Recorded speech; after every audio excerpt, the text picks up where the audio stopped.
Healthy plate presence అవిసె గింజల కారప్పొడి. పల్లీలు నువ్వులు కలిసిన ఈ కారప్పొడిని రోజుకు 1 స్పూను తిన్నా ఆరోగ్యమే ఆరోగ్యం. 500 గ్రాములు పల్లీలు నువ్వులు, 125 గ్రాములు.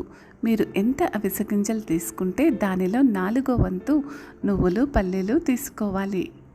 ఈ మూడింటిని కూడా పొయ్యి మీద ఒక బాండీ పెట్టుకొని మీడియం టు లో ఫ్లేమ్లో 7 నుంచి 8 నిమిషాల వరకు మంచి అరోమా వచ్చి బ్రౌన్ కలర్లో అయ్యే వరకు వేయించుకోవాలి. ఇవి ఏమాత్రము కూడా మాడకూడదు. మాడితే కారప్పొడి రుచి మారిపోతుందండి. వేయించుకున్న అవిసె గింజల్ని చల్లారాక ఒక మిక్సీ జార్లోకి తీసుకొని మెత్తడి పిండిలాగా పట్టుకోవాలి. అదేవిధంగా వేయించుకున్న నువ్వులను, వేయించుకున్న పల్లీలను కూడా మెత్తడి పిండిలాగా పట్టుకొని ఈ మూడింటిని కూడా ఒక బాండీలో వేసుకొని కలుపుకోవాలి.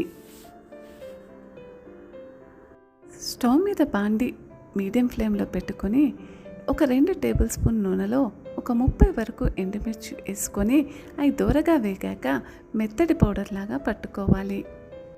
పొయ్యి మీద ఒక బాండీ మీడియం టు లో ఫ్లేమ్లో పెట్టుకొని 6 టేబుల్ స్పూన్ల పచ్చిశనగపప్పు, 6 టేబుల్ స్పూన్ల బద్ద మినప్పప్పు, 4 టేబుల్ స్పూన్ల ఆవాలు జీలకర్ర, ఒక 50 వెల్లుల్లి రెబ్బలు మంచి సువాసన వచ్చే వరకు 5 నుంచి 7 నిమిషాలు వేయించుకోవాలి. చల్లారాక ఒక మిక్సీ జార్లో మెత్తగా పట్టుకోవాలి. ఒక బౌల్ తీసుకొని ఇప్పుడు పట్టుకున్న పొడులన్నింటినీ కూడా అందులో కలుపుకొని బాగా కలవడానికి మిక్సీ జార్లో కొద్దిగా కలుపుకోవాలి.